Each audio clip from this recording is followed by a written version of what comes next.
People's School for Marxist-Leninist Studies reading Guerrilla Warfare by Ernesto Che Guevara. Part 5. Warfare on Unfavorable Grounds. In order to carry on warfare in country that is not very hilly, lacks forest, and has many roads, all the fundamental requisites of guerrilla warfare must be observed. Only the forms will be altered. The quantity, not the quality, of guerrilla warfare will change. For example, following the same order as before, the mobility of this type of guerrilla should be extraordinary. Strikes should be made preferably at night. They should be extremely rapid, but the guerrilla should move to places different from the starting point, the furthest possible from the scene of action, assuming that there is no place secure from the repressive forces that the guerrilla can use as its garrison. A man can walk between 30 and 50 kilometers during the night hours. It is possible also to march during the first hours of daylight, unless the zones of operation are closely watched, or there is danger that people in the vicinity, seeing the passing troops, will notify the pursuing army of the location of the guerrilla band and its route. It is always preferable in these cases to operate at night, with the greatest possible silence both before and after the action. The first hours of night are the best.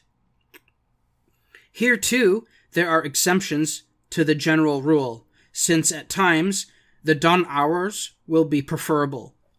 It is never wise to habituate the enemy to a certain form of warfare.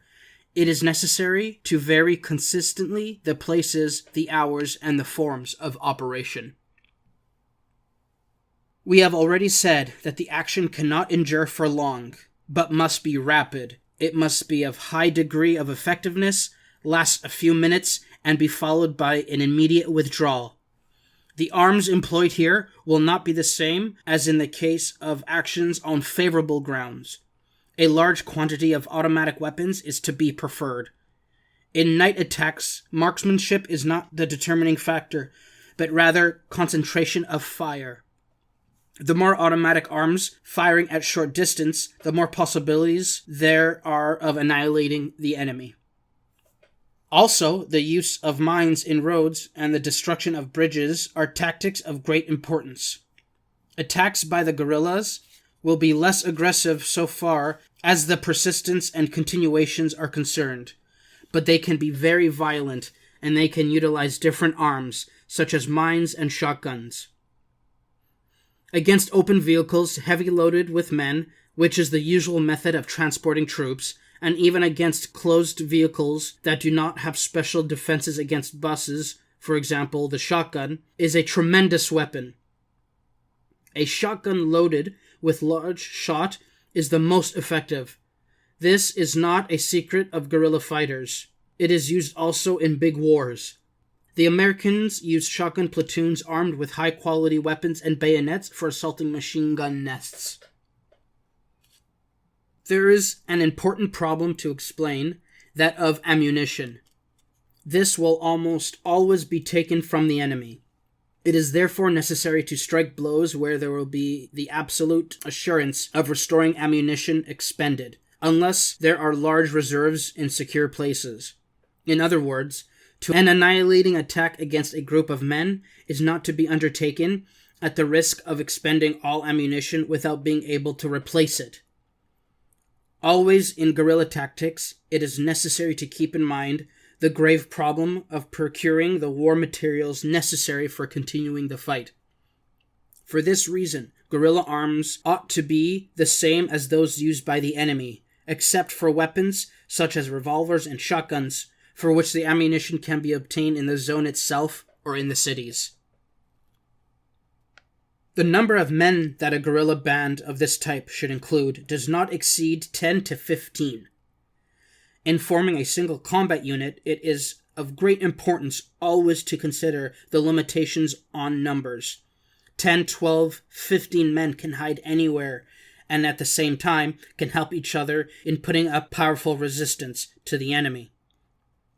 4 or 5 would perhaps be too small a number, but when the number exceeds 10, the possibility that the enemy will discover them in their camp or on march is much greater.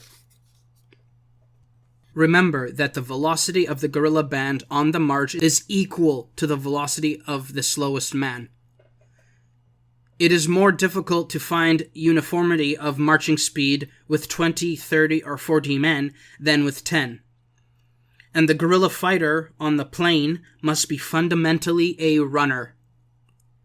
Here, the practice of hitting and running acquires its maximum use.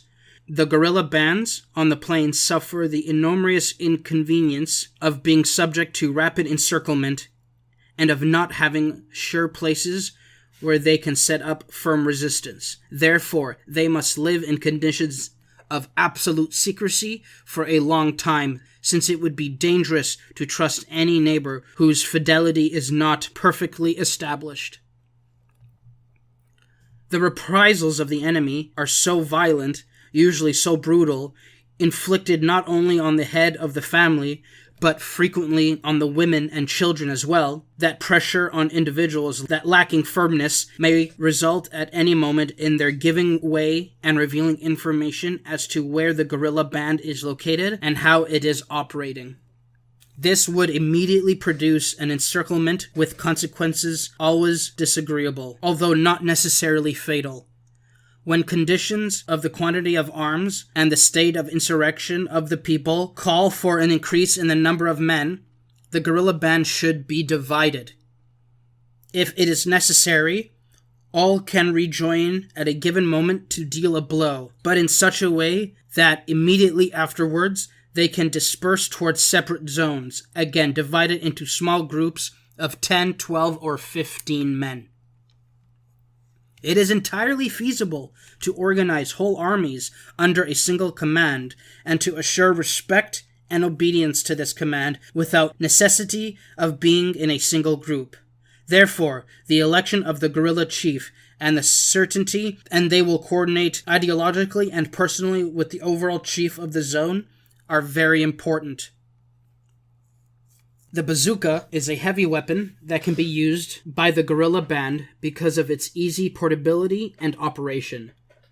Today, the rifle-fired anti-tank grenade can replace it. Naturally, this will be a weapon taken from the enemy. The bazooka is ideal for firing on armored vehicles and even on unarmored vehicles that are loaded with troops, and for taking small military bases of few men in a short time. But it is important to point out that not more than 3 shells per man can be carried, and this only with considerable exertion.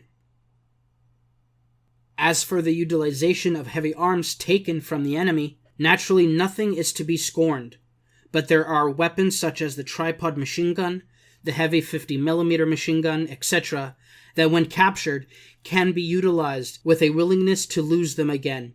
In other words, in the unfavorable condition that we are now analyzing, a battle to defend a heavy machine gun or other weapon of this type cannot be allowed. They are simply to be used until the tactical moment when they must be abandoned.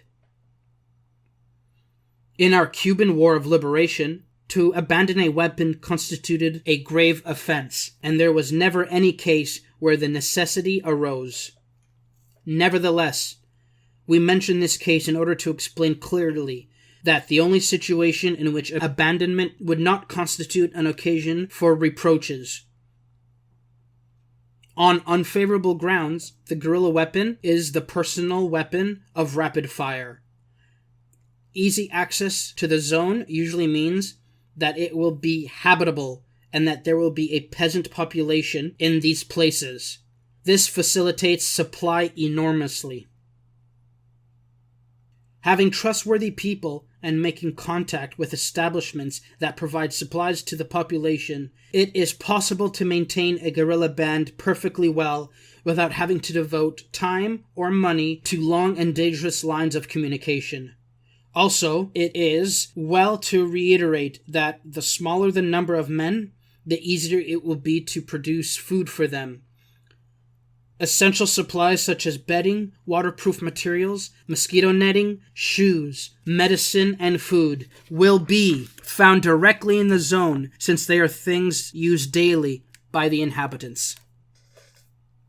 Communications will be made much easier in the sense of being able to count on a large number of men and more roads, but they will be more difficult as a problem of security for messages between distant points, since it will be necessary to rely on a series of contacts that have to be trusted.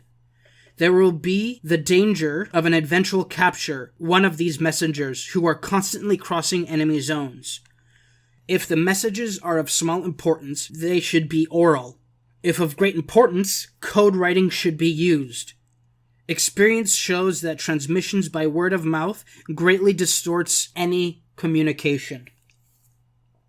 For these same reasons, manufacture will have much less importance, at the same time that it will be much more difficult to carry it out. It will not be possible to have factories making shoes or arms. Practically speaking, manufacture will have to be limited to small shops, carefully hidden, where shotgun shells can be recharged, and mines, simple grenades, and other minimum necessities of the movement manufactured. On the other hand, it is possible to make use of all the friendly shops of the zone for such work as is necessary. This brings us to two consequences that follow logically from what has been said. One of them is that favorable conditions for establishing a permanent camp in guerrilla warfare are inverse to the degree of productive development of a place. All favorable conditions, all facilities of life normally induce men to settle, but for the guerrilla band, the opposite is the case. The more facilities there are for social life, the more nomadic, the more uncertain the life of the guerrilla fighter. These are really the results of one and the same principle.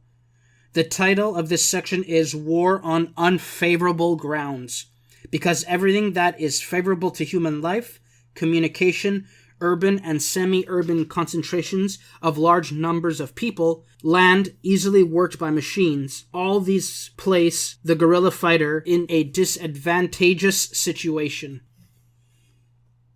The second conclusion is that if guerrilla fighting must include the extremely important factor of work on the masses, this work is even more important in the unfavorable zone, where a single enemy attack can produce a catastrophe.